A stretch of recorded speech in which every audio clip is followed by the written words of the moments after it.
Cette capsule vidéo fait suite à celle sur le profit économique et l'exploitation et va nous servir à distinguer l'exploitation libérale de l'exploitation illibérale.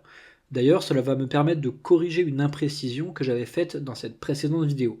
J'avais défini l'exploitation comme étant un profit économique qui se réalise dans un échange volontaire. Autrement dit, l'exploitation, c'est quand il y a un écart entre le revenu obtenu et le revenu mérité, malgré le consentement des transactions.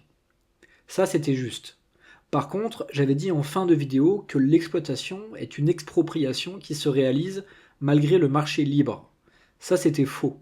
C'était plutôt la définition de l'exploitation libérale, justement, puisqu'un échange volontaire peut se réaliser en dehors d'un marché libre. L'exploitation libérale, c'est l'exploitation qui se réalise dans un marché libre, alors que l'exploitation illibérale, c'est l'exploitation qui se réalise dans un marché qui n'est pas entièrement libre. Autrement dit, l'exploitation libérale, c'est l'exploitation qui a lieu malgré le libéralisme, alors que l'exploitation illibérale, c'est l'exploitation qui a lieu du fait d'un manque de libéralisme. Plus précisément, l'exploitation illibérale est permise lorsqu'il existe un écart entre l'utilité marginale reçue par les consommateurs et l'utilité reçue par le producteur.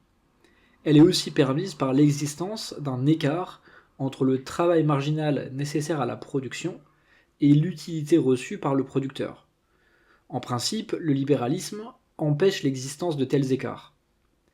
A l'inverse, l'exploitation libérale existe car l'utilité marginale et le travail marginal qui déterminent le prix ne sont pas égales au revenu que le producteur mérite, c'est-à-dire le travail utile auquel on ajoute la plus-value économique méritée.